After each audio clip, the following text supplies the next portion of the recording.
संतांसी रंजवो चित्तासी Apulia आत्मरूप गणेशु केलिया स्मरण होय सकळ विद्यांचे अधिकरण तेची वंदो श्री चरण श्री गुरूंचे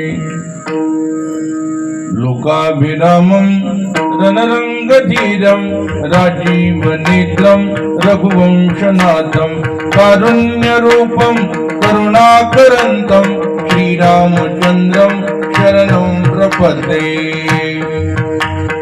भजैर्व्रजैकमण्डनं समस्तपापखण्डनं स्वभक्तचित्तरञ्जनं सदैव नन्दनन्दनं सुपिच्चगुच्छमस्तकं सुनादवेणुहस्तकम् अनङ्गरङ्गसागरं नमामि कृष्णनागरं नमामि कृष्णनागरं नमामि कृष्णनागरम् नागेन्द्रहराय त्रिलोचनाय भस्माङ्गरागाय महेश्वराय नित्याय शुद्धाय दिगम्बराय तस्मै नकाराय नमः शिवाय तस्मै नकाराय नमः शिवाय तस्मै नकाराय नमः शिवाय मनोजवं मारुततुल्यवेगं जितेन्द्रियं बुद्धिमतां वरिष्ठं वातात्मजं वानरयूथमुख्यं श्रीरामदूतं शरणं प्रपद्ये शरण शरण हनुमंता तुम्हालो रामदूता काय भक्तीच्या त्या वाटा मज दावाव्या सुभटा हित भावे तरी दंभ दुरी ठेवा चित्त शुद्ध सेवा देवाची हे आवडी विठ्ठल गाईजे एकांती अलभ्यते येती लाभ घरा. प्रस्तुत चिंतनाकरिता निवडलेला अभंग विश्वसंत जगद्गुरु श्री तुकोबारायांचा अत्यंत गोड. माझ्या माईकचा विको कमी करा. मॉनिटरला इथे आवाज द्या. अत्यंत गोड असा हा जगद्गुरु तुकोबारायांचा 4 कडव्याचा अभंग आहे. महाराज म्हणतात, हित व्हावं वाटत असेल, हित व्हावं वाटत असेल त्या संबंधी मी तुम्हाला उपाय सांगतो. जे नको आहे ते दूर ठेवा आणि आवश्यक आहे त्याचा जीवनामध्ये अवलंबन करा. हिताचा 1 नंबरचा शत्रू आहे तो दंभ. त्याच्यामध्ये आणि आपल्यामध्ये त्याच्यामध्ये आणि हित व्हावं वाटत असेल त्याच्यामध्ये आपल्यामध्ये चांगलं अंतर ठेवा. हित व्हावे तरी दंभ दुरी ठेवा आणि चित्त शुद्ध पूर्वक भगवंताची सेवा करा. चित्त शुद्ध सेवा देवाची हे करत असताना दंभाला दूर ठेवा आणि मोठ्या प्रेमानं आवडीनं एकांतामध्ये भगवंताचं चिंतन करा. आवडी विठ्ठल हे करा आणि हे करू नका. दंभाला दूर ठेवा आणि आवडीनं प्रेमानं एकांतामध्ये भगवंताला गा, त्याचं चिंतन करा. आवडी विठ्ठल गाईजे एकांती मग काय होईल? अलभ्यते येतील लाभ घरा. अलभ्य लाभ तुमचं घर शोधत येतील. हे करत असताना इथे कोणालाही जागा देऊ नका. अनेकांतरी न द्यावी वसती, करावी हे शांती वासनेची. वासनेला आवर घाला, वासनेला शांत करा. या हृदयरूपी मंदिरामध्ये कोणालाही जागा स्थान देऊ नका. अनेकांतरी न द्यावी वसती, करावी ही शांती वासनेची. तुकोबाराय आपल्याला निकसून सांगतात. हे शेवटचं सांगणं आहे. तो का म्हणे बाण हाची निर्वाणीचा. निर्वाण म्हणजे शेवट. विनाकारण की वाचा खर्च करू नका. वावगी हे वाचा वेचू नये. भगवंताशिवाय अतिरिक्त बाष्कळ काहीतरी उगाच बोलू नका, खर्च करू नका. वाणीचं अत्यंत अशा स्वरूपाचं महत्त्व आहे. आणि म्हणून महाराज म्हणले तुम्हाला शेवटचं सांगणं आहे. तो का म्हणे बाण हाची निर्वाणीचा, वावगी हे वाचा वेचू नये. आवडी विठ्ठल गाईजे कांती अलभ्यते येते लाभ घरा, असा हा जगद्गुरु तुकोबारायांचा 4 कडव्याचा अत्यंत गोड असा हा अभंग संकल्पित वेळेत आपण याच्यावर चिंतन करणार आहोत. तत्पूर्वी अल्पसहा परिहारतो असा अखिल कोट ब्रह्मांड नायक भगवान श्री पंढरीश पांडुरंगरायाच्या कृपा प्रसादानं, थोर साधू संतांच्या आशीर्वादानं, त्याचप्रमाणे वैकुंठवासी सद्गुरू मारवाडी बाबा यांच्या कृपाशीर्वादानं, समस्त ग्रामस्थ मंडळी यांच्या सहकार्यानं प्रतिवर्षाप्रमाणे संपन्न होत असलेला हा आपल्या श्री क्षेत्र गरडवाडीमधील 25वा अखंड हरिनाम सप्ताह म्हणजेच रौप्य महोत्सवी वर्ष, त्यानिमित्तानं ग्रंथराज ज्ञानेश्वरीचं पारायण, कीर्तन, भजन, काकडा, हरिपाठ सर्व असे भरगच्च कार्यक्रम संप्रदायाच्या नियमावलीनुसार या ठिकाणी संपन्न होत आहेत. तसं पत्रिकेमध्ये 25वं वर्ष आहे, पण अलिखित जर विचार केला तर जवळपास हे 50वं वर्ष असेल, आहे की नाही. 77 सालापासून या ठिकाणी स्वानंद सुखनिवासी आपल्या अहिल्यानगर जिल्ह्याचं भूषण गुरुवर्य पूज्यश्री घुले बाबा असतील, पूज्यश्री आपले भाऊ असतील, आदरणीय वैद्य बाबा असतील, त्यानंतर भजन क्षेत्रातील भजन भीष्म आदरणीय हरिभक्तीपरायण स्वानंद सुखनिवासी साहेबराव नाळा असतील, आदी करून या महात्म्याच्या संगतीमध्ये 77 सालापासून या पुण्यभूमीमध्ये उत्सव होतोय. पण एक लिखित स्वरूपामध्ये यंदाचं हे 25वं वर्ष आहे, म्हणजेच रौप्य महोत्सवी वर्ष आहे आणि तन्निमित्तानं हा उत्सव संपन्न होतोय. आणि या उत्सवातील आजची सेवा मागच्या सेवेतच त्याचं आमंत्रण दिलं गेलं. मध्यंतरी भाऊबाबांच्या ऐश्वर्यसंपन्न संत भगवान बाबा वैराग्यमूर्ती संत वामनभाऊ महाराज यांच्या पुण्यतिथीचा उत्सव समोरच मंदिरामध्ये, आणि तिथे आदरणीय हरिभक्तीपरायण पांडुरंग भाऊ गरड सर कीर्तन झाल्याबरोबर ते म्हणले ही तारीख घ्यायला लिहून. म्हटलं काही हरकत नाही, हे जुनंच आहे. माझ्यापेक्षा भाऊंचं खूप इथं येणं जाणं, घनिष्ठ संबंध वाडीचे आणि आमच्या घराण्याचे म्हणजे पूज्यश्री भाऊंचे अण्णांचे होते. खूप एकदम जिव्हाळ्याचं नातं, आणि या निमित्तानं ही सेवा करण्याचा योग प्राप्त झाला. वयोवृद्ध परमार्थ क्षेत्रामध्ये ज्यांचं आयुष्य गेलं असे आपल्या गावचं भूषण आदरणीय हरिभक्तीपरायण अण्णा या ठिकाणी उपस्थित आहेत. मागच्या सेवेच्या दिवशी नगरमध्ये पोहोचले, मग मला फोन केला. आज सकाळीच आम्ही आमच्या दिवसाची सुरुवात झाली, अण्णांचा पहिला फोन. आनंद वाटला. अण्णा या ठिकाणी उपस्थित आहेत. मृदंगाची सेवा या गावचं भूषण आणि आपल्या जिल्ह्यामध्ये ज्यांचं नाव आहे असे आदरणीय हरिभक्तीपरायण उद्धव महाराज वाघमारे, त्यांचे पिताश्री, त्यांनी आमच्या जवळपास 3 पिढ्याची कीर्तनं आहे की नाही. भाऊंचे कीर्तनं वाजवले असतील, अण्णांचे वाजवले, आता आमच्याही कीर्तनामध्ये त्यांनी सेवा केली सुरुवातीच्या काळात. आता उरले सुरलेलं राहिलेलं एखादं कीर्तन आमच्या महाराजांचं चिरंजीवाचं वाजवलं म्हणजे मग काय 4 पिढ्या 7 केली त्यांनी, हे की नाही, असं होईल. ते कीर्तन करतात. आता अण्णांना आहे माहिती संस्थेचं, येईल कधीतरी योग, आहे की नाही. असे एकनाथ महाराज आहेत, हार्मोनियम वादक आहेत. आज आवर्जून या कार्यक्रमाकरता आणि जिल्ह्यामध्ये जिल्ह्याच्या बाहेर भजनाच्या माध्यमातून ज्यांची ख्याती आहे असे हरिभक्तीपरायण अनिल महाराज गरुड यांनी अण्णांच्या कीर्तनामध्ये उत्कृष्ट अशा प्रकारची साथ केली. आमच्याही बरोबर नेहमीच असतात. असे हरिभक्तीपरायण अनिल महाराज गरुड. प्रचंड पाठांतर आहे, उंच आवाज आहे, गोड चाली आहेत. त्याचप्रमाणे हरिभक्तीपरायण दीपक महाराज, 2 नाव आहेत ना, बरं. गायनाचार्य हरिभक्तीपरायण दीपक महाराज, त्यांनी आणि अनिल महाराजांनी पहिली चाल सुंदर अशा प्रकारची गायली. त्याचप्रमाणे आज आवर्जून या ठिकाणी उपस्थित आहेत.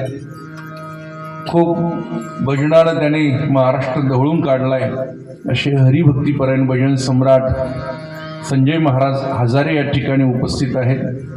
गरड महाराज आहेत. अजून हरिभक्तीपरायण जालिंदर महाराज गरड आहेत. गावातील सर्व भजनी मंडळी आहेत.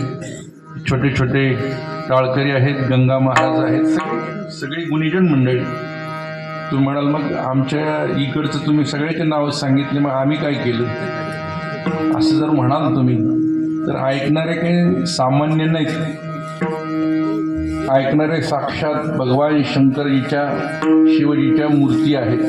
प्रभू तुम्ही महेशाची या मूर्ती आणि मी दुबळा अर्चितसे भक्ती, मनोनी बोल जरी गंगावती स्वीकाराल की.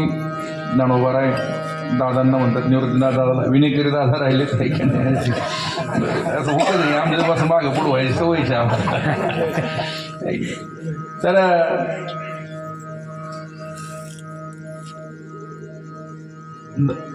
ज्ञानोबा राय दादाला म्हणतात, तुम्ही साक्षात शंकराची मूर्ती आहात. आणि संप्रदायामध्ये माऊलींनी श्रोत्याचा खूप आदर केलाय.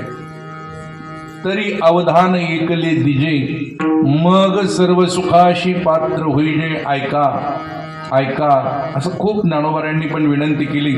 तुकोबाराय पण म्हटले, ऐका ऐका भाविक जन, व्हाल कोण कोणते, तार्किकाचा टाका संग, पांडुरंग स्मरा हो. ऐका म्हटलंय, आदरार्थी बरं का. ऐका, ऐक नाही तर ऐका. अहो ऐका, अहो ऐका आपण, म्हणजे श्रोत्याचा खूप आदर केलाय. शेवटची ओवी की 9व्या अध्यायामध्ये, अहो अहो आळूमाळू अवधान द्यावे येतुलेनी. अहो शब्द सांगायचं मला, पुढचं नाही सांगायचं. अहो आदरार्थी ऐ नाही, अहो बरं का. अहो तुम्ही ऐका, आणि तुम्ही साक्षात शंकराच्या मूर्ती आहात.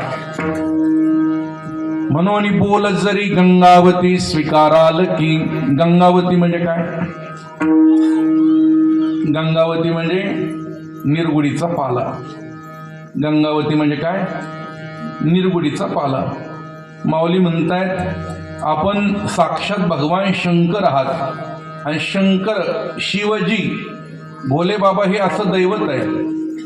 भगवान शंकर हे असं दैवत आहे. ऐका बरं, भगवान शंकर हे असं दैवत आहे की त्यांचं दुसरं एक नाव आहे आशुतोष.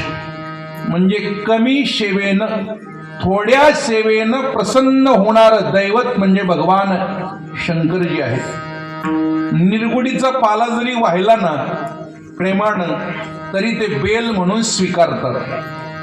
आणि तुम्ही ऐकणारे सगळे भगवान शंकरच आहात. आता मी तासभर आदवा तदवा बोलणार म्हणजे निरगुडीचा पालाच वाहणार आहे. पण तुम्ही शिवजी असल्यामुळं आमचा शब्दरूपी निरगुडीचा पाला तुम्ही बेल म्हणून स्वीकाराल अशी अपेक्षा करून संकल्पित वेळेत अभंगावर चिंतन करू. विठाला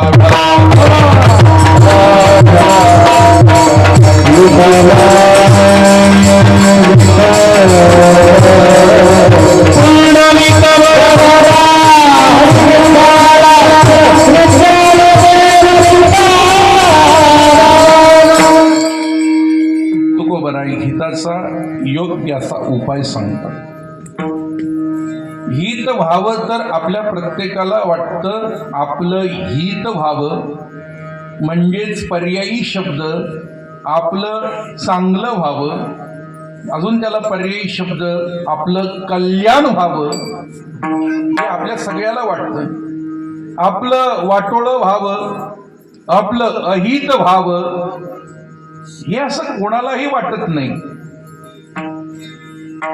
अभद्र शब्द सुद्धा माणसं ऐकायला तयार नाही. नुसतं म्हटल्याने काय होत नसतं, पण अभद्र शब्द माणसं ऐकायला सुद्धा तयार नसते. मर म्हटल्याने माणसं मरत नाही, पण मर म्हणलेलं सहन होत नाही. अगामर हा बोलून सहाती सहन सुद्धा होत नाही शब्द सुद्धा. तसंच आपलं अकल्याण कोणाला वाटतं व्हावं, आपलं अहित व्हावं असं कोणाला वाटतं, आपलं वज वाटोळं व्हावं असं कोणाला वाटतं? प्रत्येकाला वाटतं माझं चांगलं व्हावं, माझं हित व्हावं, माझं कल्याण व्हावं. पण त्या हिताचा उपाय मार्ग माहिती आहे का? तर आपण जर व्यावहारिक दृष्टीनं जर बघितलं आणि आध्यात्मिक दृष्टीनं जरी बघितलं तर आपलं चांगलं कशात हे आपलं आपल्याला कळत नाही. आपले हितचिंतक जे आहेत त्यांना सुद्धा आपलं चांगलं कशात आहे हे त्यांनाही कळत नाही. आपलं कल्याण कशानं होणार आहे आपलं आपल्याला कळत नाही आणि आपले हितचिंतक त्यांनाही कळत नाही. महाराज म्हटले हित नाही ठावे जननी जनका. जननी म्हणजे इकडे लक्ष द्या, जननी म्हणजे आई आणि जनक म्हणजे वडील. आपल्या आई वडिलांनाही आपलं हित कशात आहे हे कळत नाही. हित नाही ठावे जननी जनका, दावीला तेही लौकिकाचार. त्यांना आपलं हित कळत नाही. उलट त्यांचा गैरसमज असतो.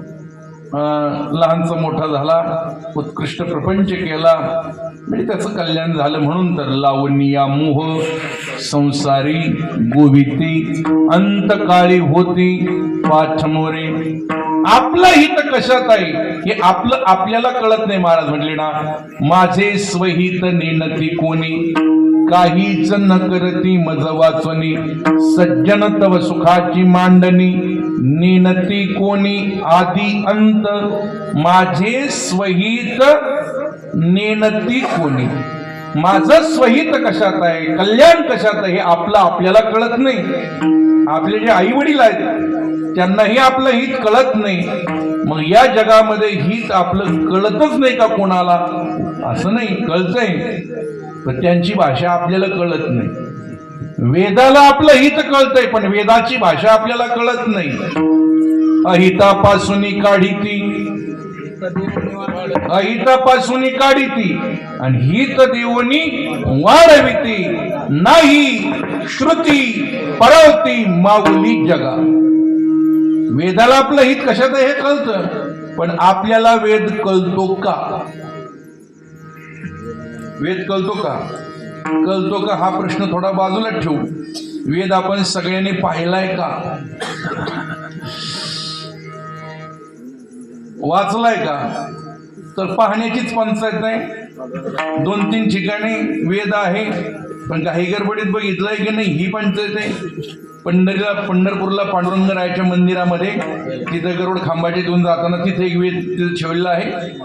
आळंदीला माऊलींच्या मंदिरामध्ये विना मंडपामध्ये वेद ठेवलेला आहे आणि आपल्या अहिल्यानगर जिल्ह्यामध्ये सुद्धा वेद आहे. कुठं आहे?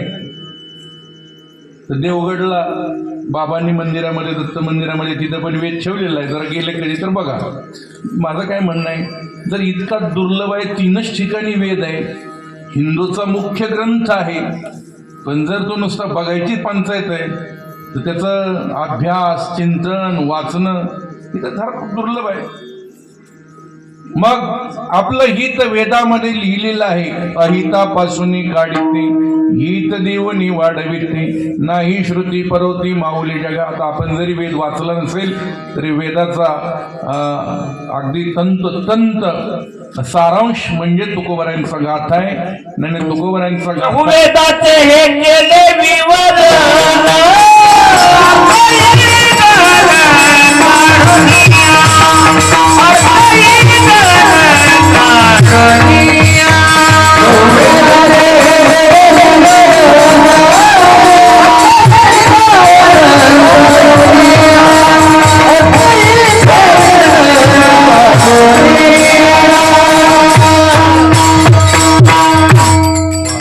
वेदाचे हे केले विवरण, अर्थही गहन करोनिया. या 4 वेदाचं विवरण म्हणजे तुकोबरायांचा गाथा. ज्येष्ठांची मान्यता आहे गाथा म्हणजे पंचम वेद आहे.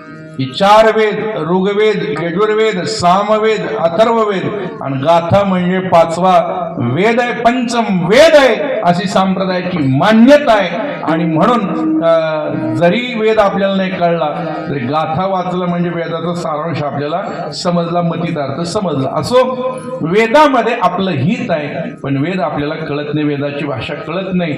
भगवंतालाही आपलं हित कळतं, पण भगवंताची भाषा सुद्धा कळायला जड आहे. हो, इतकं सोपं नाही.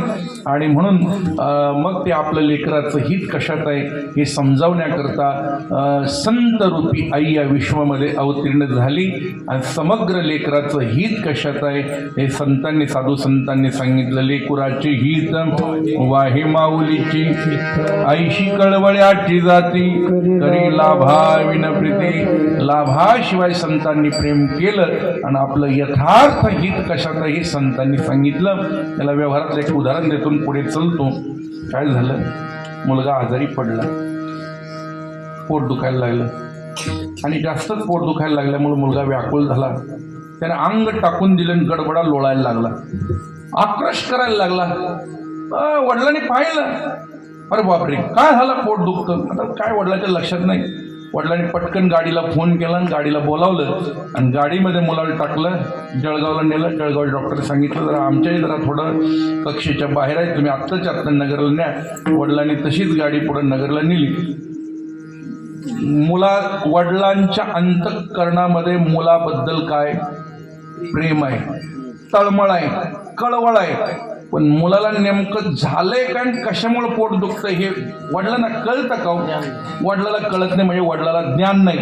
फक्त मुलाबद्दल काय प्रेम आहे, तळमळ आहे.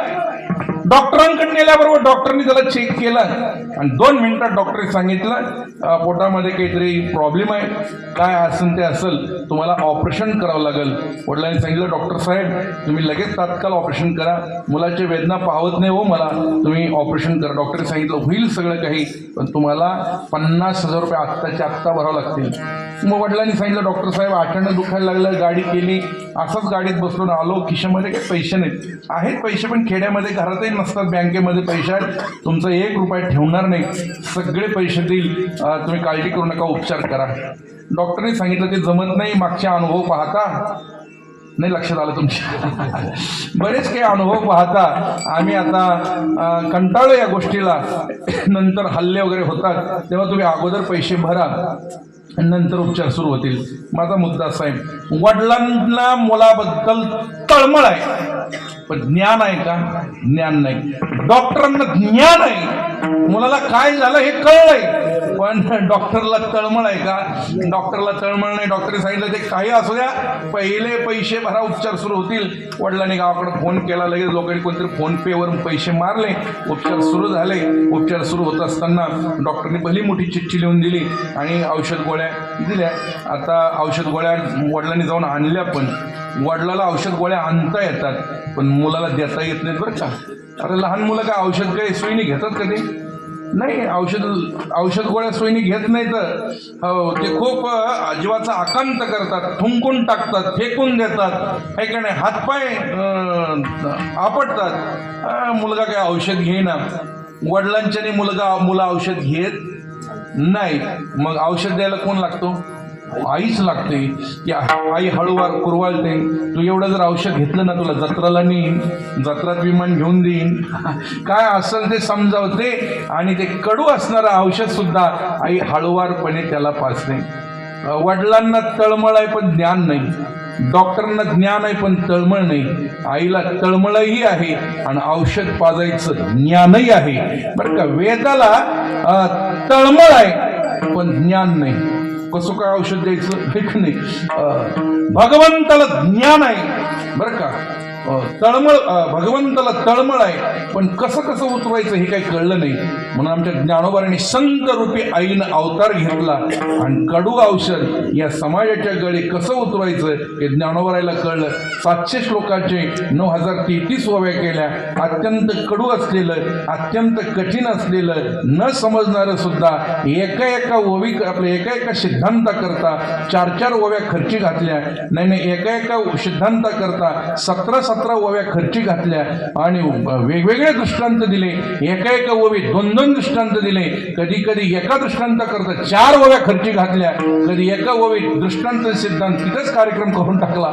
अशा अनेक कठीणातलं कठीण संत रूपी आईनं हे ज्ञान समाजाच्या गळी उतरवलं. आणि म्हणून समाजाबद्दल तळमळही आहे, ज्ञानही आहे आणि ते गळी उतरवायची त्यांच्या हाती अंगी कला पण आहे. आणि म्हणून अशा संतांनी आपल्याला हिताचा उपाय सांगताना आपल्याला हित व्हावं वाटतं का? लोक म्हटले हो हित व्हावं वाटतं. म्हटले मग एक काम करा, हित व्हावं वाटत असेल तर जसं आपण प्रवास करतो की नाही, मग प्रवास करताना आता किती काय अपघात बघतो आणि मग अपघात होतात म्हणून रस्त्यावर जागोजागी लिहिलंय बरं का, आवरा वेगाला, पुढं म्हणून तेवढा सावरा जीवाला, वेग मर्यादा पाळा, अपघात टाळा, नहीं पहुंचने से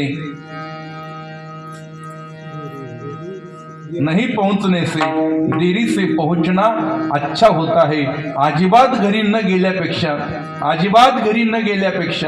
नाही, अजून नाही डोक्यात बसलं. अजिबात घरी न गेल्यापेक्षा उशिरा गेलेलं कधी चांगलं. म्हणून जरा आवरा वेगाला आणि सावरा जीवाला असं जागोजागी लिहिलंय. काहीला तर त्या अंतराचं भानच नाही राहिलं, वेगाचं भान नाही राहिलं आणि म्हणून गाडीवर लिहिलंय, काही गाड्यावर लिहिलंय सुरक्षित अंतर ठेवा, आहे की नाही. म्हणजे तुम्ही काय होईल, अपघातापासून तुमचा बचाव होईल. तसं तुकोबाराने सांगितलं. हित व्हावं वाटतं ना, लोक म्हणले हो वाटतं.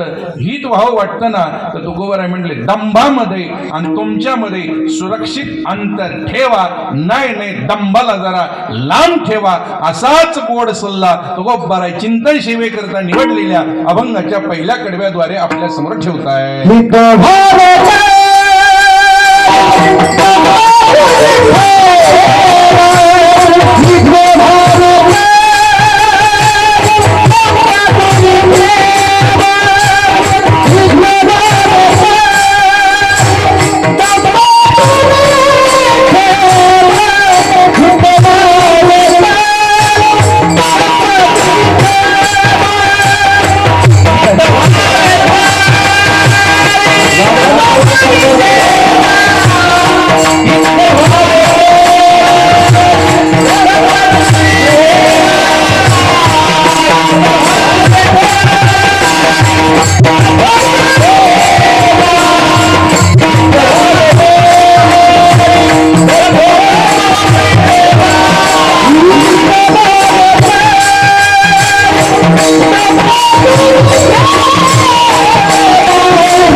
काम करा दंभामध्ये आणि तुमच्यामध्ये सुरक्षित अंतर ठेवा. हा दंभच परमार्थातला एक नंबरचा शत्रू आहे.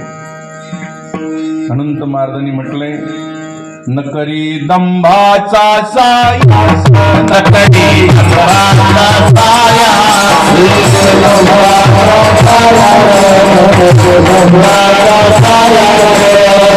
शिवाही प्रभुवस शांतीदाही प्रभुवस,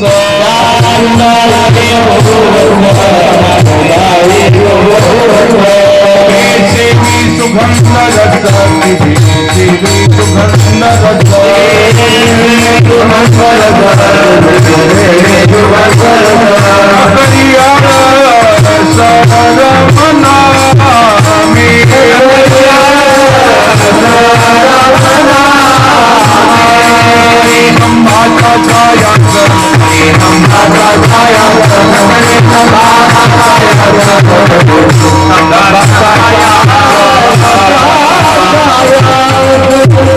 न करी दंभाचा सायास, शांतीदा हे बहुवस.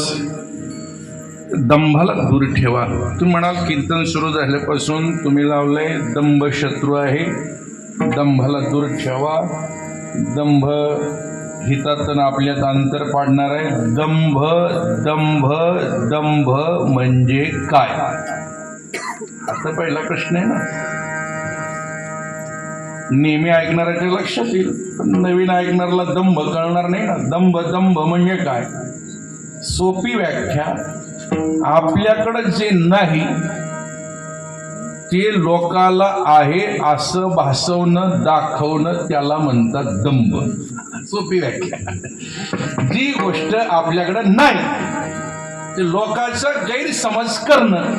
मी तपस्वी नसताना विनाकारण जोगत भस्मान पहाळा नाही की नाही जटान दाढीर वाढून जर आलो, बापरे बाप, लोक म्हणजे वा हिमालयातून बहुतेक आता कुंभातूनच आले की काय. असं लोकांचा फसवा करणं, लोकांचा गैरसमज करणं, स्मृती म्हणजे लोकांची कसं भ्रंश करणं, याला म्हणतात दंभ. थोडक्यात आणखी किती काही उदाहरणं बघता येतील.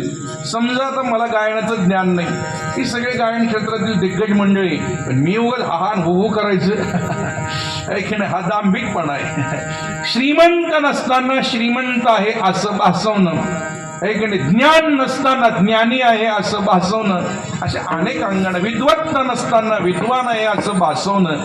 आपल्याकडं जे नाही ते विनाकारण लोकाला आहे असं दाखवणं, त्या संदर्भात आवेश आणणं, याला म्हणतात दंभ. आणि असला हा दांभिकपणा, असला हा दंभ परमार्थाचा शत्रू अशा स्वरूपाचा आहे की नाही. याकरता गोड चिंतन ज्ञानेश्वरीमध्ये 2 ठिकाणी आपल्याला प्रकर्षानं पाहायला भेटतं. 16व्या अध्यायामध्ये, 16व्या अध्यायाचं नावच आहे, 16व्या अध्यायाचं नावच आहे, 16व्या अध्यायाचं नावच आहे. काय नाव आहे 16व्या अध्यायाचं? ऐकतोय मी तुमच्याकडून. 16व्या अध्यायाचं नाव, प्रत्येक अध्यायाला नाव आहे. अर्जुन विषाद योगो नाम प्रथमोध्याय, भक्ती योगो नाम द्वादशोध्याय. 16व्या अध्यायाचं नाव ऐकतोय आता तुमच्याकडून मी. बोला ना महाराज, काय माहिती आम्हाला. कारण आता हे कीर्तनात, आणि ही काही गरजही नाही राहिली, आहे की नाही, ही गरजही नाही राहिली. गाणे वगैरे 4-2 झाले कीर्तन काय आता कशाला हे. पंचायती 16व्या अध्यायाचं नाव काय, 15व्या अध्यायाचं नाव काय, याच्यापासून पुढं कीर्तन नडलंय आमचं. 16व्या अध्यायाचं नाव आहे दैवासुर संपद विभाग योगो नाम षोडशोध्याय. दैवी संपत्तीचे गुण सांगितलेत आणि आसुरी संपत्तीचे गुण सांगितलेत. दैवी संपत्तीचे किती गुण आहे तो, दैवी संपत्तीचे किती गुण आहे तो काय माहिती आम्हाला. काय करायचं त्याच्यावरून काय पडलंय असं होईल ना. तर दैवी संपत्तीचे गुण आहेत 26 गुण आहेत. आसुरी संपत्तीचे किती आहे तो, आसुरी संपत्तीचे फक्त 6च आहेत. फक्त किती आहेत? 6च आहेत. दैवी संपत्तीचे किती आहेत? 26 आहेत. आसुरी संपत्तीचे किती आहेत? 6च आहेत. मग आता जर सध्या ही लोकशाही कशावर चालली हो? बहुमतावर चालली आहे की नाही? मग जर चालली तर मग विजय कोणाचा व्हायला पाहिजे? दैवी संपत्तीवाल्याचा व्हायला पाहिजे का आसुरी संपत्तीवाल्याचा व्हायला पाहिजे? दैवी संपत्तीवाल्याचा व्हायला पाहिजे, पण होत नाही, होतोय आसुरी संपत्तीवाल्याचा. हे उलट आहे, हे उलट आहे की नाही? आसुरी संपत्तीचे 6 गुण सांगितले. त्याच्यामध्ये पहिला आसुरी संपत्तीचा जो गुण आहे हा दंभ आहे. दंभो दर्पोभिमानश्च क्रोध पारुष्यमेवच अज्ञानं चाभिजातस्य पार्थ संपदमासुरीम. आहे की नाही? बरोबर आहे नाना? दंभ कसं आहे, आपलं थोडं पाहून घेतलं पाहिजे आहे की नाही? तर या दैवी संपत्ती आपल्या आसुरी संपत्तीचा पहिला गुण आहे दंभ. त्याच्यावर बऱ्याच गोड ओव्या ज्ञानोबारांनी अत्यंत गोड ओव्या दिल्यात. आणि 13व्या अध्यायामध्ये ज्ञानी पुरुषाचे जे लक्षणं सांगितले, 18 लक्षणं सांगितले बरं का. ज्ञानी पुरुषाचे 18 लक्षणं सांगितले. त्या ठिकाणी अमानित्व, अदंभित्व, महिंसा, शांतिरार्जवम, आचार्योपासनम, शौचम, स्तय. तुम्ही म्हणाल आज जरा हे काही वेगळंच चाललंय. नाही, तुम्हाला कळलं असं सांगतो, काळजी नका करू. थोडी तर तुम्हाला जरा तिथपर्यंत न्यावं लागेल ना मला. तर ज्ञानी पुरुषाची 18 लक्षणं सांगितलेत आणि अज्ञानी पुरुषाची किती सांगितले तर 18च आहेत. याच्या उलट ज्ञानी त्याचे उलट हे लक्षणं उलटे केले झाले अज्ञानाची. आहे की नाही? आहे की नाही? 13व्या अध्यायामध्ये खूप गोड चिंतन त्या ठिकाणी आले. तर अमानित्व, अमानीपणा बरं का अनिल महाराज. आणि पुढं अदंभित्व, दंभ. आणि त्याच्या विरुद्ध मराठी व्याकरणामध्ये आहे की नाही समानार्थी शब्द आणि विरुद्धार्थी शब्द. विरुद्धार्थी शब्दामध्ये सुख, त्याच्या उलट दुःख, गरीब, श्रीमंत, रात्र, दिवस, लहान, मोठा, दंभ. आणि त्याच्या उलट अदंभ. इकडे तिथं अदांभिकपणाची लक्षणं सांगितलीत ना. आणि त्याच्यावर जवळजवळ मला वाटतं 16-17 ओव्या ज्ञानोबारांनी खर्ची घातल्या बरं का. वर अमानीपणाबद्दल वाचस्पतीचे निपाडे, सर्वज्ञता तरी जोडे, परिवेळी माझी दडे, महिमे भेन, चातुर्य लपवी, महत्व हरवी, विषेपण मिरवी, आवडोनी. हे अशा ओव्यावर झाल्यात. आणि खाली ओव्या आल्यात बरं का. तरी अदंभित्व ऐशे, कैशे लोभियाचे मन जैशे, जीवो जावो परिनुमसे ठेविला ठाऊ. अदंभित्व या पदावर ज्ञानोबाराय गोड आणि ओवी लिहितात. तरी अदंभित्व ऐसे, कैसे दृष्टांत दिलाय लोभियाचे मन जैसे. लोभी माणसाचं मन कसं असतं तर त्याला एकमेव पैसा म्हणजे पैसाच आवडतो. पैसा सोडून त्याला दुसरं काही आवडत नाही. सर्व भावे लोभ्या, सर्व भावे लोभ्या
सर्व भावे लोभ्या आवडे हे धन आम्हा नारायण तैशा परी.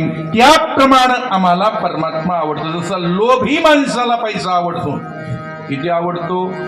लोभी माणूस पंढरपूरला जात नसतो. लोभी माणूस आळंदी देऊची वारी करत नसतो. लोभी माणूस कीर्तन प्रवचनाला जात नसतो.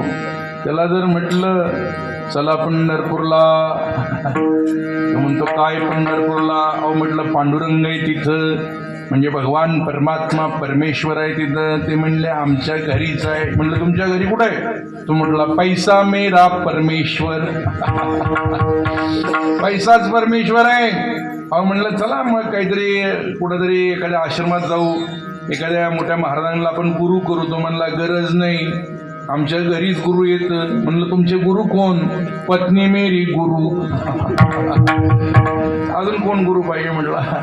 म्हटलं चला आळंदी देऊला जाऊ, तिथं ज्ञानोबा आहे तुकोबा आहे. ते म्हणले काय गरज नाही, आमच्या घरी साधू संत आहेत. म्हणलं तुमच्या घरी कोणते साधू संत? ते म्हणले बाल बच्चे साधू संत. पैसा मेरा परमेश्वर, पत्नी मेरी गुरु, बाल बच्चे साधू संत, सेवा की सखी करू.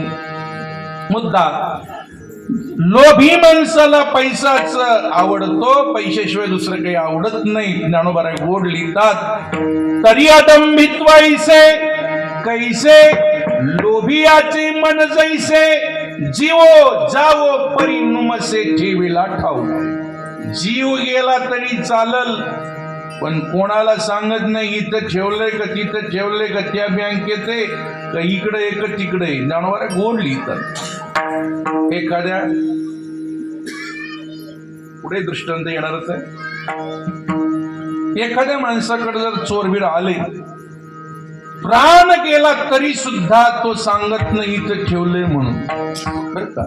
तसाच ज्ञानी पुरुष सुद्धा ज्ञानोबा म्हणले तैसे, एक नाही हे त्याच आहे, जैसे तैसे म्हणजे त्याप्रमाणे. तरी अदंभित्व कैसे कैसे, जैसे लोभियाचे मन जैसे, तसं आमचा ज्ञानी पुरुष महात्मा जीव गेला तरी चालल, पण स्वतःच्या तोंडानं कधी सांगत नाही मी एवढ्या वाऱ्या केल्या, मी एवढा जप केला, मी तेवढे पारायण केलं, मी एवढं नामस्मरण केलं.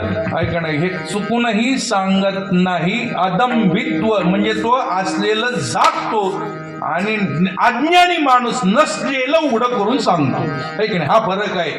दंभ म्हणजे नसतानाही उडं करायचं, नसतानाही जाहिरातबाजी करायची, आणि अदंभ असलेलं झाकून ठेवायचं. विठाला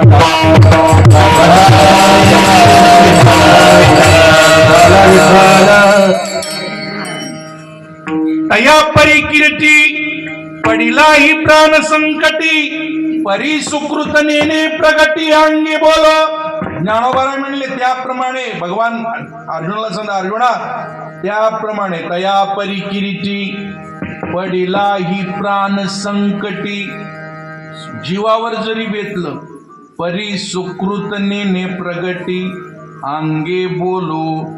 मी काय पुण्य केलंय स्वतः तो महात्मा एकडे ज्ञानी पुरुष कधी तोंडानं सांगत नाही. परी सुकृतनेने प्रगती अंगे बोलो. कशाप्रमाणे ज्ञानोबा की दृष्टांताला कमीच नाही. ज्ञानेश्वरीमध्ये दृष्टांताला कमी नाही. ऐकडे कीर्तन करायला वाकडे तिकडे बाहेरून दृष्टांत, एक होता राजन त्याला होत्या दोन बायकांनी, एक होती आवडती एक होती ना आवडती. हे बाहेरचे दृष्टांत गोळा करायची काही गरज नाही. एक एक ओवीमध्ये दोन दोन दृष्टांत. काय ना तुम्हाला एक दृष्टांत समजण्याकरता चार चार ओव्या खर्ची घातल्यात आहे की नाही. तो पोपटाचा म्हणजे शुकाचा दृष्टांत आहे की नाही. अण्णा तो नाही का तो पोपट नळीवर बसतो, मने बांधलो मी पुढा, ऐशिया पडे भावनेच्या खोडा. ऐकणे इथं चार ओव्या नुसता हा दृष्टांत सांगितलं ज्ञानोबाने, चार ओव्या खर्ची घातल्या. कमीच नाही इथं काही तर आपला मुद्दा इथे आहे. ज्ञानोबाने खाली ओवी दिली, दृष्टांत दिला. खडाने आला पान्हा पळवी जीवी अर्जुना, काल लपवी पण्यांगणा वडील पण. या ओवीत दोन दृष्टांत दिलेत माऊलीने. पहिला दृष्टांत दिलाय गायीचा दृष्टांत दिलाय. आपण सगळे शेतकरी आहोत, म्हणजे आपल्याकडे सगळ्याकडं गावरान गाई आहेत. एक एक कव आहे ना. बरं बरं, चांगली गोष्ट. हे खेड्यात बरं आहे. शहरात लोकांनी गाय नाही पाळल्या. शहरात लोकांनी गाया रस्त्यावर सोडून दिल्यात. अन्न आहे की नाही. नगरमध्ये गायी रस्त्यावर आहेत आणि कुत्रे मात्र घरात आहेत. काय लोक लोकांनी गायी रस्त्यावर मोकळ्या सोडून दिल्या अनिल महाराज शहरामध्ये आणि कुत्रे पाळलेत कुत्रे ऐक ना. म्हणजे लोकाला गायीचं महत्व राहिलं नाही. ऐक दूध आणायला कुठं चालले मग मेडिकलमध्ये एकाने कुठं पिशवी आणायला आपली कुठून आणते पिशवी किराणा दुकानमधून गायीने ठेवल्या लोकांनी. काय सांगावं लोकांना आणि काय शिकवावं कळायला तयार नाही. अरे प्रत्येकाच्या दारात 2 गायी तरी पाहिजेत किमान. गायी एकतर ती गोमाता आहे म्हणूनही सांभाळा आणि आपल्या मुलाला तिचं दूध नाही ते अमृत द्यायचंय म्हणूनही सांभाळा. गाईचं दूध नाही ते अमृत आहे. अमृत बरं का, हो अमृत आहे. आता काय लोकांनी कुत्रे पाळलेत गाई नाही पाळल्या. आपल्याकडे गायी आहेत असं समजू आपण. खेड्यातली माणसं गायी आहेत. गायीचा दृष्टांत दिलाय. आता ती जरी गोमाता असली विश्वमाता असली पण त्या गावरान गायी ज्याने पाळल्या त्याला अनुभव असतील. गायी काही त्या सगळ्या सारख्या नसतात. काही गायी अत्यंत देवासारख्या गरीब असतात. इकडे लहान मुलं गोंजारतात, खालून जातात, अंगावर बसतात, काही करत नाही बरं का. काही गायी अशा असतात ज्यांनी पाळल्या त्याला कळत अंगाला हात सुद्धा लावू देत नाही. खूप गरम असतात, खूप तेज असतात बरं का. काही गायी मालकाला जवळ येऊ देतात. काही गायी नवीन माणसं पाहिले तर लगेच एकदम टाईट होतात. काही गायी व्याल्यानंतर एकदम तेज बनतात. काही गायी व्याल्यानंतर सुद्धा मालकाला काहीच करत नाही. कधी गेले दूध काढलं एक पावणा वाटा लावला चालतं. ज्ञानोबांनी दृष्टांत दिला म्हणून मी जरा थोडं त्याला रंगवतोय. खडाने आला पाना बरं का अनिल महाराज. काही गायी अशा असतात मालकालाच दूध काढून देतात. काही गायी कोणी दूध काढलं तरी काही म्हणत नाही. काही मग गायी घरातल्याच लोकांना दूध काढून देतात, बाकीच्याला हात लावू देत नाही. काही गायीला असं असतं मालक जरी असला तरी पण त्याला भाला घालावा लागतो. नुसता भाला घालून जमत नाही, पुढे एक माणूस काठी घेऊन उभा करावा लागतो आहे की नाही. अशा काही आता आम्ही पण लहानपणापासून गाईच्या सहवासातच आहोत म्हणून अनुभव आलेले सांगतो. काही गाईला एकीकडून वासरू पिऊ द्यावं लागतं आणि मग एकीकडून थोडं दूध काढावं लागतं. काही गाईला 2 भाले घालावे लागतात, पुढे खोराक मांडावा लागतो, वासरू जवळ ठेवावं लागतं, त्याच माणसानं दूध काढावं लागतं तर मेळ जमते.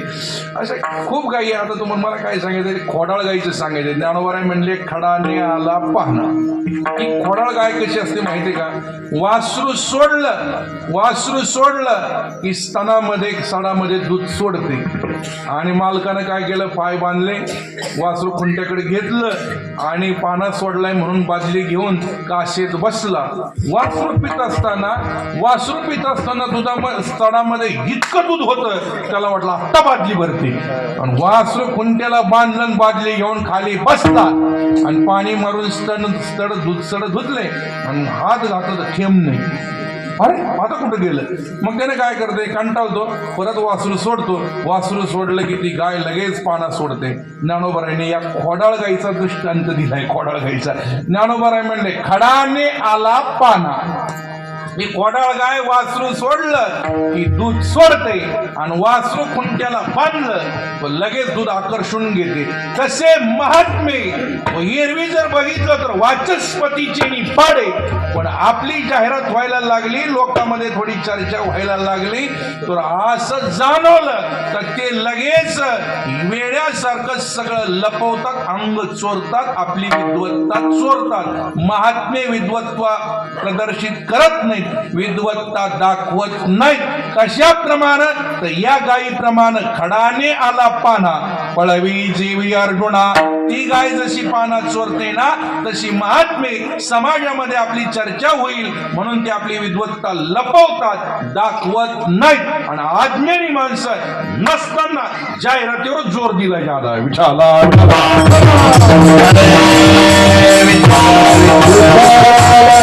आणि म्हणून जर तुम्ही बघितलं तर विद्वान लोकांच्या काही क्लिप नाहीत बरं का, छोट्या विद्वान लोकांच्या क्लिप नाही. हे की नाही ते माऊली म्हणली बरं का, बाकीच्याने हे कमीवाल्यानीच लय वर वर चांगला असा मोठ्याचा माल भरलाय. छोट्या छोट्या जाहिराती काढल्यात, क्लिपा काढल्या तर त्या टाकल्यात आहे, खाली सगळ्या चिगड्याच होता, पण वर असा माल भरलाय. जाहिरातीवर जोर दिला बरं का, जाहिरातीवर. मुद्दा आपला इथं आहे की महात्म्य मात्र असूनही दाखवत नाहीत. कशाप्रमाणे? तर गायीप्रमाणे. गाय जशी पानात चोरते, खडा नेहाला पाना पळवी जीवी अर्जुना का लपवी पन्यांगणा वडील पण. दुसरा दृष्टांत मी कमी शब्दात सांगणार आहे, जास्त तुम्ही समजून घ्यायचं आहे. नाही समजला तर पुढं दृष्टांताला काही कमी नाही, म्हणून मी याला जास्त विस्तार करणार नाही. देह विक्रय करणारे स्त्रीचा दृष्टांत ज्ञानोबारांनी दिलाय. देह विक्रय करणारी स्त्री जशी आपलं वार्धक्य लपवते आणि तरुण आहे असं भासवते, का लपवी पन्यांगणा वडीलपण. वडीलपण म्हणजे तिचं वय झालेलं ती जागते, तरुण आहे असंच भासवते. तसे महात्मे मी अज्ञानी आहे असं भासवतात, ज्ञान आपलं लपवतात. असा दृष्टांत आहे. विडाला विडाला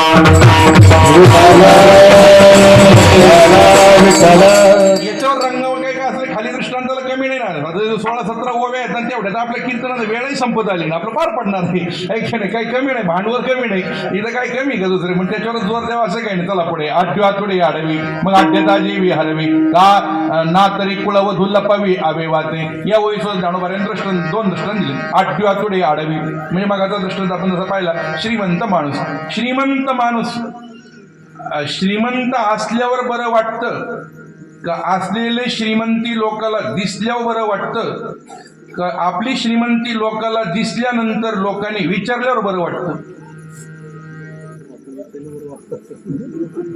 निवृत्ती बाबा, आपण श्रीमंत असावं ते लोकाला दिसावं आणि लोकांनी ते पुसावं म्हणजे विचारावं तर बरं वाटत नाही.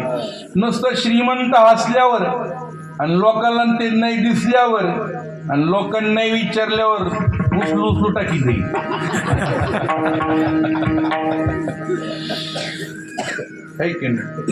माणूस श्रीमंत असावा का आपली श्रीमंती लोकांना दिसावी असावा, पण असल्यावर नाही वाटत. असलेलं लोकांना दिसलं पाहिजे आणि दिसलेलं लोकांनी विचारलं पाहिजे. किती काही दृष्टांत आहेत.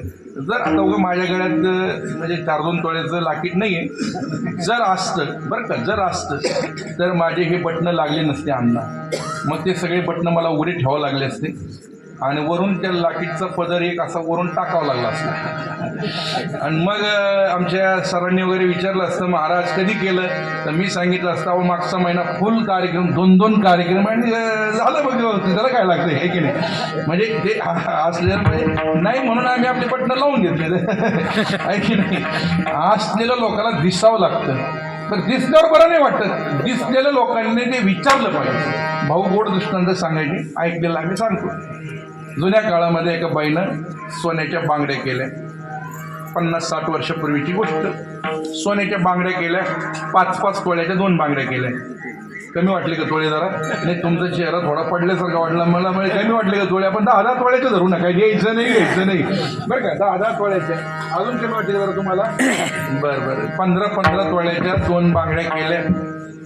बाईनं त्या हातात घातल्या आणि गावभर फिरली. तिला अपेक्षा होती कोणीतरी विचारावं कधी केल्या, कुठं केल्या, खूप सुंदर डिझाईन आहे, किती तोळ्याच्या आहेत असं विचारावं असं तिला अपेक्षा होती. पण लोक कामात व्यस्त होते, कोणी काही विचारलंच नाही. तिला खटकली गोष्ट ती. ते असलेलं विचारावर बरं वाटतं. आता हे माता बहिणीला अलंकाराचं खूप वेळ असतं. एका बहिणीनं असंच अलंकार नवीन एक डिझाईन व्हरायटी आली मार्केटमध्ये, तिने करून आणली. आणल्यानंतर शेजारणीकडे गेली. शेजारणीनं पाहिलं बरं का, अनिल महाराज शेजारणीनं पाहिलं. ती म्हणली ताई हे केवढ्याला पडलंय? तिनं सांगितलं 2 महिन्याची आदळापट आणि 3 महिन्याचा रुसवा. नाही कळलं तुम्हाला? जसं जे झालं का त्याला आदळापट करावं लागते, लय ऐकणं अखंड तांडव करावं लागतं तर येतात ते. तर तसं या मावशीनं 15-15 तोळ्याच्या बांगड्या केल्या, हातामध्ये घातल्या, गावाभर फिरली. पण कोणी विचारलंच नाही केवढ्याला केल्या, किती तोळ्याच्या येतात, कुठून आणल्या, काय डिझाईन सुंदर आहे, कोणी विचारलंच नाही. तिला खूप फेल झालं, इतकं वाईट वाटलं. तिनं जुन्या काळामध्ये 5,000 कडव्याची गंजी होती आपली स्वतःची. तिनं स्वतः काडी ओढली, 5,000 कडव्याची गंजी पेटून दिली. गंज धाड धाड धाड गंज पेटली. आता लोक धावले, हो गाईचा चारा जळायला लागला, कोणी पाणी टाकते कोणी माती टाकते. तेवढ्या गडबडी जिची गंज होती तिने पेटून दिली. तीच तिथं आली, इथं टाका माती, तिथं टाका पाणी, इथं टाका पाणी. तेवढ्यात एका म्हातारीने विचारलं, काकू बांगड्या कधी केल्या? ती म्हणली सकाळीच विचारलं असतं तर गंज काय पेटली असती. माझा मुद्दा कळला ना. असावं, असलेल्या लोकांना दिसावं आणि दिसलेल्या लोकांनी विचारावं आहे की नाही. ते जरा ग्रामीण होते पुसावं आहे की नाही, विचारावं मग बरं वाटतं बरं का. एक माणूस अशी त्याच्या बोटामध्ये अंगठी होती. आता काय काय मी परवा एक माणूस बघितला महाराज, अहो त्याच्या ह्या अंगठ्यात सुद्धा अंगठी होती. बाकीच्या बोटात तर होत्याच होत्या, पण या अंगठ्यात सुद्धा अंगठी होती. मी म्हणलं इकडे पण घातली. ते म्हणले बघ इकडे काय हरकत नाही म्हणलं. आता त्याच्या बोटात अंगठी होती आणि तो पंक्तीमध्ये लग्नाचं नियोजन करायला लागला. वाजंत्री सावधान. सावधान झाल्याबरोबर काय होतं माहितीये का, लोक लगेच पंक्ती धरायचं काय सांगावं लागत ते कुठंच नाही सांगावं लागत. ठीक बरं बरं, लगेच लोकांनी पंक्ती धरल्या आणि याने लगेच माईक घेतला. ऐ बुंदीवाला इकडे, भातवाला तिकडे चल, पात्र इकडे आल, ऐ उसळ इकडे होते, भाजी तिकडे जाऊ दे, पुरी इकडे होते. सारखं ते बोट असं गर गर गर गर गर फिरायला लागलं. जसं काय बाकीच्या बोटानं काय झालं वार. बरोबर बरोबर तुमच्या इच्छेप्रमाणे ते बोट असं गर गर गर गर, बुंदी इकडे होते, भात इकडे, पुरी इकडे, आता ते बोट गर. आता ते त्याचं बोट असं 2 तास गर गर फिरत होतं. 4-2 टुकार मुलानं ते बोट लक्षात ठेवलं. कुठून आला माणूस, संध्याकाळी कुठं जाणार आहे नेमका. त्याच्या बोटात निदान हलक्या हाताने एक तोळ्याची तरी आणि 50,000 कशी येईन आता. वय आता असं असं होय, हे चांगली डिझाईन विझाईन हे 70-80 हजार रुपये तरी माल आहे. कुठं जाणार आहे. त्यांनी जरा त्याचा थोडा कानोसा घेतला तर नगरला राहत होता आणि संध्याकाळी लग्न संपल्यावर नगरलाच जाणार आहे. लक्षात ठेवलं. त्याचं नवरी वाट लावली आणि तो आपल्या गाडीवर नगरला निघाला. यांनी मागून त्याच्याबरोबर गाड्या काढल्या आणि त्याला करंजी घाटात म्हणा नाही तर इकडं आपल्या जेऊर घाटात म्हणा बरोबर पालतून तो घाटामध्ये गेल्याबरोबर त्याच्या गाडीला गाडी आडवी लावली. आडवी लावल्याबरोबर हे 4 जण गाडीनं उतरल्याबरोबर माझ्या गाडी लावली. त्याचं नावेलाच झालं ते उतरलं. जसं तो पंक्तीमध्ये म्हणत होता, बुंदी इकडे येऊ दे, भात तिकडे जाऊ दे, पुरी इकडे येऊ दे, उसळ तिकडे येऊ दे. तिथं म्हणणार ना आता 2 जण इकडून या, 2 जण इकडून या. नाही आता काय म्हणते ज्यांनी पाहिला ज्याची गाडी आडी लावली कार्यक्रम वेगळाच आहे. एरवीचे अंगठीचं बोट जसं लग्नामध्ये असं गर गर गर गर फिरत होतं ते पाहिल्याबरोबर याची बोबडीच वळली. पण तेवढ्यामध्ये त्यांना उतरूस तरी झटकन अंगठी काढली. एकदा तो बुटात तरी टाकून दे, नाही तर फेट्यात तरी टाकून दे, नाही तर पोटात तरी टाकून दे, नाही तर शेवटी नाही तर पोटात तरी टाकून दे. पण दिसू येणार नाही. ज्ञानोबा लिहितात, आठ्यू आतुडे आडवी मग आढ्यता जीवी हरवी. दुसरा दृष्टांत दिला, ना तरी कुळ व दुल्लपावी आवे वाते. श्रीमंत माणूस एरवी श्रीमंती दाखवतो पण चोराच्या टोळीमध्ये सापडल्यानंतर श्रीमंती दाखवणार नाही. तसेच पुढे दुसरा दृष्टांत दिला, कुलवान घराण्यातील मुलगी जसं लग्न प्रसंगी आपलं नख शिखांत अंग झाकते, अजिबात नख सुद्धा दिसू देत नाही, तसे महात्मे आपली विद्वत्ता ती झाकत असतात, त्याचा दांभिकपणा मिरवत नसतात. असे शेकडो दृष्टांत आहेत. किती काही दृष्टांत आपण 1-2 अजून बघून पुढे चलू. ज्ञानोबाराय म्हटले, आढ्यू आतुडे आडवी मग आढ्यता जीवी हरवी, ना तरी कुळव दुर्लपावी आवे वाते. दुसरा दृष्टांत शेतकऱ्याचा दिलाय. शेतकरी माणूस शेतामध्ये पेरलेलं बियाणं नाना कृषीवळू आपुले, पांघुरवी पेरिले तैसे झाकी निपजले दान पुण्य. शेतकरी शेतामध्ये पेरलेलं बियाणं झाकतो का उघडं ठेवतो? झाकतो. झाकलं तरच उगवतं, उघडं राहिल्यावर उगवत नाही. तसे महात्मे आपलं दान आणि पुण्य हे तैसे झाकी निपजले दान पुण्य. दान आणि पुण्य झाकत असं त्याचं पुढं चिंतन असं आहे. पुण्य हे लाजाळू आहे, ते एकांतात व्हायला हवाय की नाही. जसं आपण स्नान कुठं करतो? चौकात नाही करत, मग बंद रूम मध्ये म्हणजेच बाथरूम मध्ये करतो. तसंच दान आणि पुण्य सुद्धा हे एकांतात व्हायला हवाय. तैसे जाकीनी पजले दान पुण्य पुढच्या ओव्या म्हणून जातो आणि पुढे चालतो. वरी वरी देह न पूजी लोकातेन रंजी. पुढे काय अण्णा, वरी वरी देह न पूजी लोकातेन रंजी स्वधर्मे वाग ध्वजी बांधोनीने परोपकारू न बोले न मिरवी अभ्यासिले न विकू जोडले स्फितीसाठी अंग भोगाकडे पाहता कृपण वावडे एरवी धर्माविषयी थोडे बहुन म्हणे. ऐकणे अशा गोड ओव्या 16-17 ओव्या अदंभित्व पदा करता ज्ञानोबारांनी खर्ची घातल्यात. अदंभित्व त्याच्या उलट दंभित्व. दंभ हा परमार्थाचा शत्रू आहे आणि अदंभित्व हे परमार्थाला पोषक अशा स्वरूपाचे ज्ञानी पुरुषाचे लक्षण आहेत आणि हा दंभ परमार्थाचा शत्रू आहे. तिथं सुद्धा सांगितलंय 16व्या अध्यायामध्ये दंभोदर्पोभिमानष्ट. त्या ठिकाणी 2-4 ओव्या, आता एवढ्या ओव्या सांगायला वेळ नाही, एकाच कडीवर एवढं म्हणलं आणि पुढे सगळं जडच व्हायचं ना, म्हणून आपली एकच ओवी सांगतो पुढे चलतो. आई काय, आई आपली आई काय, तर आई ही साक्षात देव आहे. मातृदेवो भव पितृदेवो भव. पण ती आई एक आपल्या उद्धाराला कारण ठरणारी आई, तीर्थ असणारी आई, जर तुम्ही लोकांच्या समोर ती जर विवस्त्र दाखवली ना तर तीच आई तुम्हाला नरकाला न्यायला कारण ठरेल.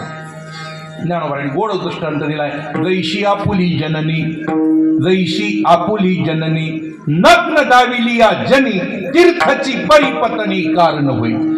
तसं हा परमार्थ भजन भक्ती आपल्या उद्धाराला कारण ठरणार आहे ना, पण तो जर दंभ स्वरूपामध्ये समाजासमोर जर मांडला ना, तोच परमार्थ तेच भजन आपल्याला नरकाला न्यायला कारण ठरणार आहे. ढाला ढाला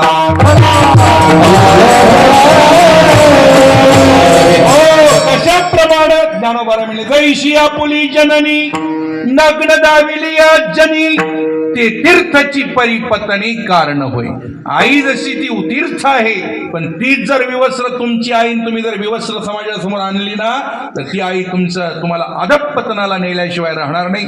तसंच आहे ही पढाईकडे माधुरी लोकाचा म्हणजे खूप त्या ठिकाणी दृष्टांत ओव्या आलेल्या आहेत. आता एवढं सांगून वेळ नाही घेत, वेळ संपत आली म्हणून पुढे चलतो. असा तो दंभ परमार्थाचा 1 नंबरचा. मान दंभ तेसा अंबा मान तेसा दंभ तेसा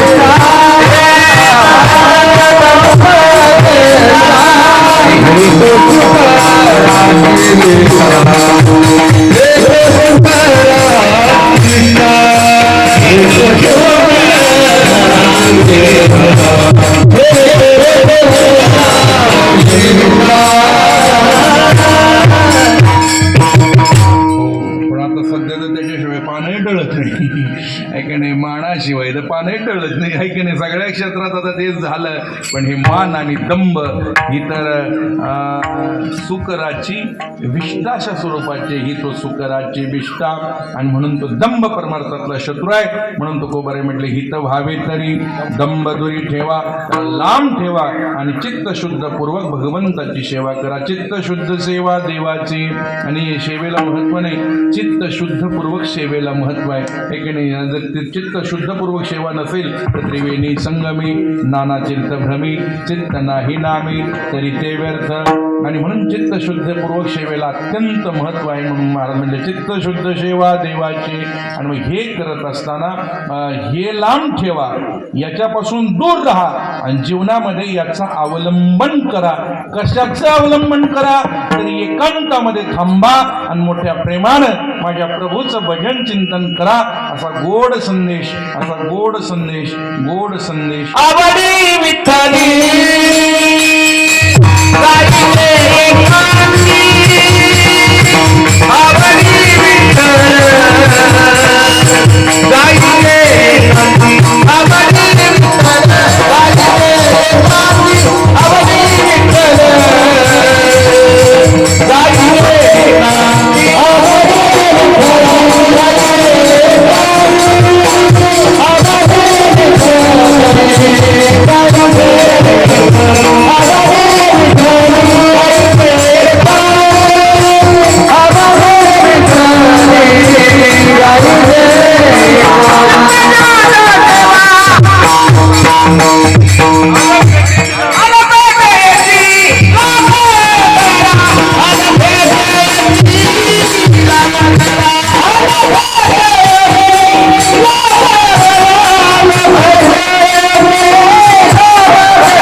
आवडी विठ्ठल गायजे एकांती अलभ्यते तिला आवडीनं विठ्ठलाला गा दंभाला दूर ठेवा. जसं बघा ते औषध घेतं नाही ना, डॉक्टरांकडे गेलं तर डॉक्टर तब्येत चेक करतात, काय झालं त्याला अनुषंगून औषध देतात. आता ते जुन्या काळामध्ये या औषधावर याच्यावर आपलं बरंच काही बोलते, वेळ संपली आपली. जुन्या काळामध्ये अण्णा 50 वर्षापूर्वी डॉक्टरच नव्हते. कुठंतरी एखादा डॉक्टर असायचा, कुठंतरी एखादा डॉक्टर असायचा आणि एक डॉक्टर सगळ्याला बघायचा. डोळ्याचं पेशंट बघायचा, कानाचं बघायचा, घशाचं बघायचं, पोट बघायचं, मूळव्याध बघायचं, गुडघे बघायचं. जुन्या काळात 50 वर्षापूर्वी एक डॉक्टर सगळ्याला बघत होता. ऐका ना, जुन्या काळात 50 वर्षापूर्वी एक डॉक्टर सगळ्याला बघत होता. 50 वर्षापूर्वी एक डॉक्टर सगळ्याला बघत होता. आता सगळे मिळून सगळे मिळून एकाला बघत येते. त्यांचं ठरलंय बाट बाट के खाना वाटून वाटून खायचं. त्याच्यावर लय बोलायला बस आपली वेळ संपली. डॉक्टरांकडे गेला म्हणजे काय करतात, तब्येतीला अनुषंगून काय प्रॉब्लेम आहे त्याच्यावर गोळ्या औषध देतात आणि मग सांगतात ही गोळी सकाळी घ्या, ही गोळी दुपारी घ्या, ही गोळी संध्याकाळी घ्या, ही सकाळ दुपार संध्याकाळी घ्या आणि या बाटलीतलं औषध, या बाटलीतलं औषध 2-2 चमचे 3-3 वेळेला घेत जा. या बाटलीतलं औषध 2-2 चमचे 3-3 वेळेला घेत जा. या बाटलीतलं औषध 2-2 चमचे 3-3 वेळेला घेत जा. नाही कळलं अजून? या बाटलीतलं औषध 2-2 चमचे 3-3 वेळेला घेत जा. आणि याच्या पहिलं ज्या बाटलीतलं घेत होते, नाही मिळाला अजून, याच्या पहिलं ज्या बाटलीतलं घेत होते ना ते बंद करा. हे तुम्हाला उपाय करणार आहे आणि ते पहिला अपाय करणार आहे. तसा तंब परमार्थाचा शत्रू आहे, त्याला दूर ठेवा आणि त्याला दूर करून मोठ्या प्रेमानं भगवंताचं भजन करा. आवडी विठ्ठल गायजे एकांती. आता परमार्थामध्ये एकांत फार महत्वाचं आहे, पण आता काय झालं दुर्दैवाने लोकांनी एकांत ठिकाणाचे जे जुन्या काळामध्ये भक्तीला पोषक अशी एकांतचे ठिकाणं होते ना, लोकांनी ते आता विकासाच्या नावाखाली एक नाही पर्यटन स्थळ बनवले. लोकांचं करून टाकला, पर्यटन स्थळ करून टाकले. आणि हे मोठं जुन्या काळात आळंदी मोठ्या वक्त्यानं सांगितलंय. जवळच का आमच्याकडे इथं थायलंडवर आहे ना. मी म्हटलं काय थाप टाकल्यासारखाच आवाज यायचा ना स्वरात, मोबाईल स्वरात येतं ना तो विठाला.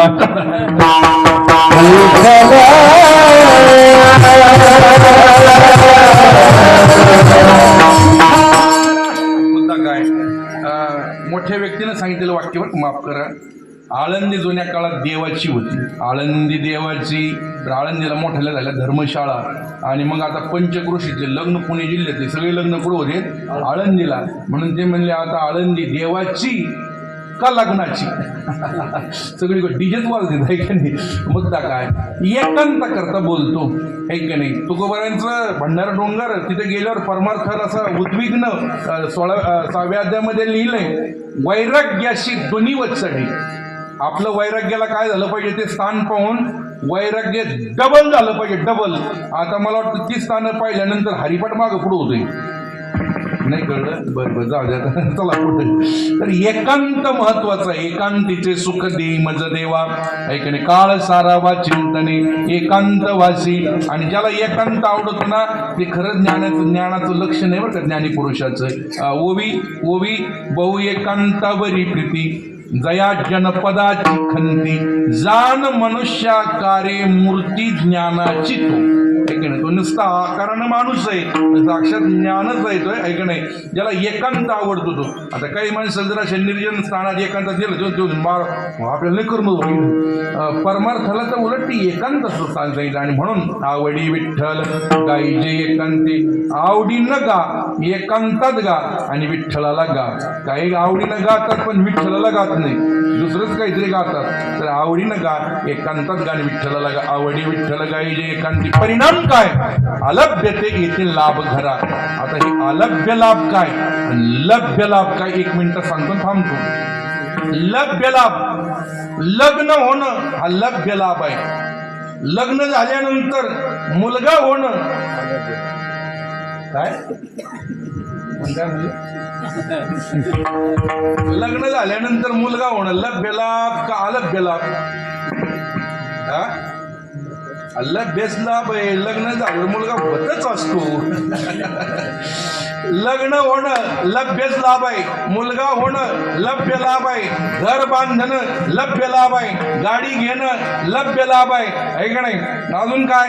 सगळे हे व्यवहारातले लभ्य लाभ आहेत. अलभ्य लाभ संतांचं दर्शन होणं हा अलभ्य लाभ आहे, आणि संतांच्या दर्शनातून भगवंताची प्राप्ती होणं हा अलभ्य लाभ आहे. संत दर्शनी हा लाभ. संत भेटणं दुर्लभ आहे की नाही? बहु घड आहे संत भेटी.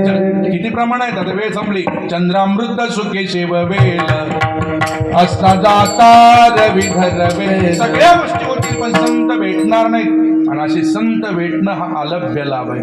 अण्णा इथं बसले. थोडं जरा आपल्या पूर्वजांचं सांगतो.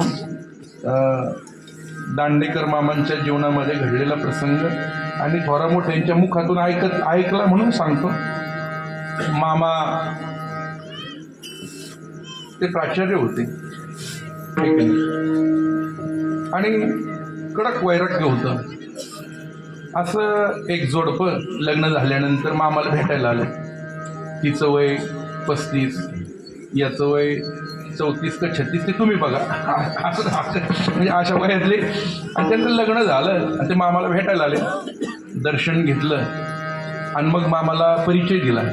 हे शिकलेले लोक परिचय देतात. महाराज ओळखलं का? नाही ओळखलं.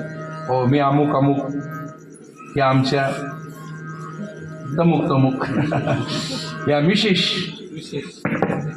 या आमच्या विशेष बरं आणि मी त्यांचा मिस्टर. लोकांना इंग्रजीत लय बोलका आहे. तुम्हाला सांगतो ज्ञानोबा म्हणले माझा मराठाची बोल कौतुकी. आणि कशा करत जर आले तर सगळी इंग्रजी बोलावं. काही लोक तर मध्ये त्याच्यात मिक्स करतात. मिक्स खेड्यातले लोक जर हॉटेलमध्ये गेले 2 हाफ द्या, आता 2 मराठी हाफ इंग्रजी झाली ना भेसळ. काय पाहता माहिती 2 हाफ द्या म्हणजे आता 2 अर्धे द्या म्हणलं तर बरं झालं. 2 हाफ द्या म्हणजे आता 2 मराठी आणि हाफ इंग्रजी भेसळ. आता ते लय लोकांना इंग्रजीचा पोळका आता काय सांगायचं तुम्हाला.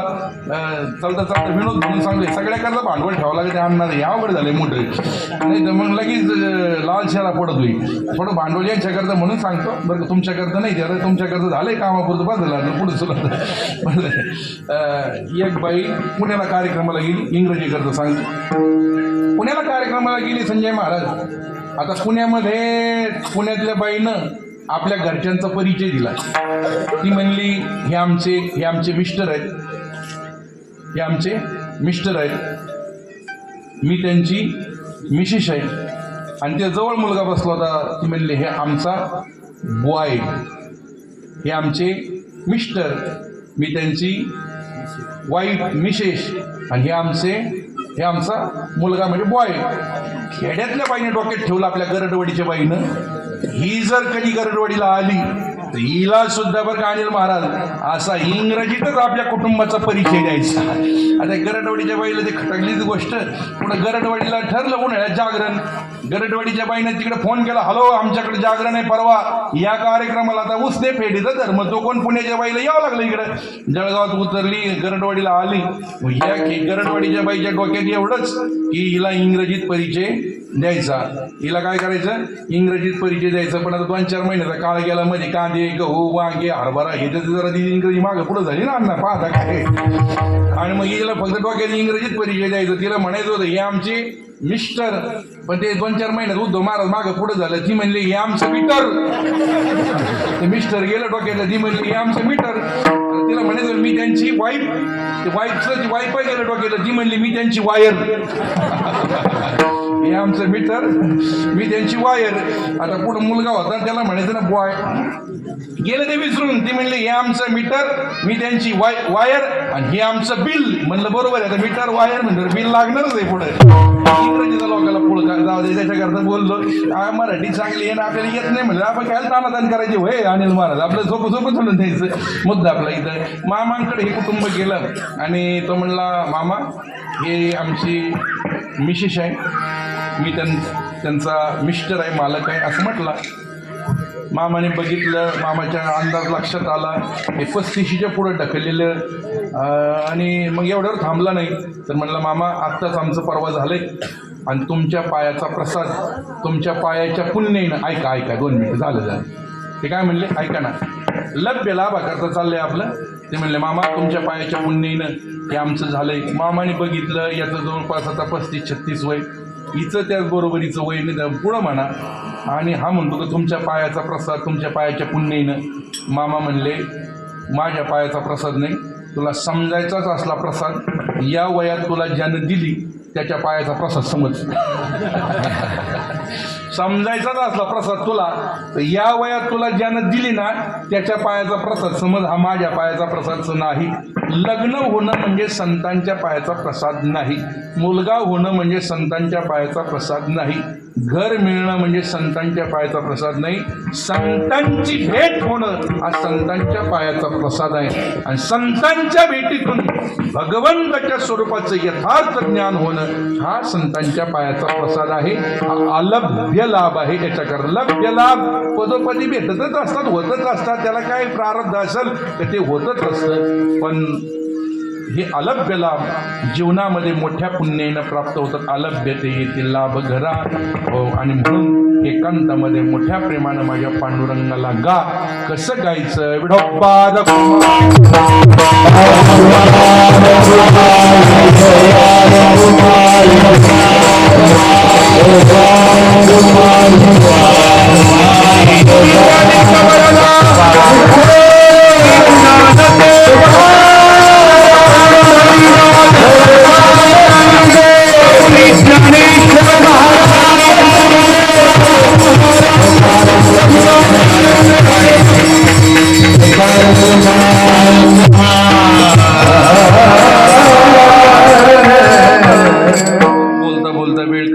संपली म्हणण्यापेक्षा 7 मिनिटं आगाऊ झाले. प्रसाद घ्यायचा आहे की नाही. लोकांच्या 7 ते 9 ध्यानात राहतं. आपण कधी आलो हे नाही लक्षात येत, पण ते 9ला संपायला पाहिजे होतं. लांबले रो पुढं आपण 8:45ला आलो हे काय कोणी सांगत नाही. आता सगळ्याचा विचार करून आपल्याला थांबायचं आहे. या अनुषंगानं आपण या ठिकाणी थांबू. आणि कांतरी द्यावी वसती करावी हे शांती वासनेची. वासना मोठी वाईट आहे. वासना वढाळ गाय गड्यानो वासना वढाळ गाय. तो का म्हणे बाण हास्य निर्वाणीचा. 3 गोष्टी जपून वापरल्या पाहिजेत. 2 तर अत्यंत महत्त्वाचे. वाणी आणि पाणी जपून वापरा. एखादी वाणी जर घसरली तर मोठं त्याचाही पर्याय विपरीत होतं. एखादी महाराष्ट्राची माफी मागावं लागली. थांबू का तिथं? बरं कळलं म्हणलं तर पुढं कशाला जाऊ मी. ऐक नाही, वाणी जपून वापरावं लागत ती. आणि पाणी पण जपून वापरा. ऐक नाही, पाणी फार महत्त्वाचं आहे. ऐक नाही तर बस आता इतकं तर म्हणतात तर त्वमशी म्हणलं आता काय परत आणखी नाही केला लांबायची बस. तर तुकोबाराय म्हणले तो का म्हणे बाण हाची निर्वाणीचा वाऊती हे वाच्या वेचू नये. आवडी विठ्ठल गायी कांती अलभ्यते येतील लाभ घरा. यथामती अवकाश प्रभू कृपेनं आपल्या सर्वांच्या समवेत काहीसं चिंतन करण्याचा प्रयत्न केला. वेळ संपली, थांबूया. दरडवाडी ही पुण्यभूमी आहे. इथे आता अण्णा आणि सगळे एक होणी बळी हुशार माणसं तुम्ही तुमच्यासमोर आपलं काही संकल्पित वेळ चिंतन मांडलं. थांबू या ठिकाणी. झालेली सेवा आपल्या सर्वांच्या चरणी अर्पण करतो. माऊलीचं भजन होईल, ज्ञानदेव तुकाराम होईल, पुढचं नियोजन होईल आणि कार्यक्रम सांगण्यात होईल. ज्ञानेश्वर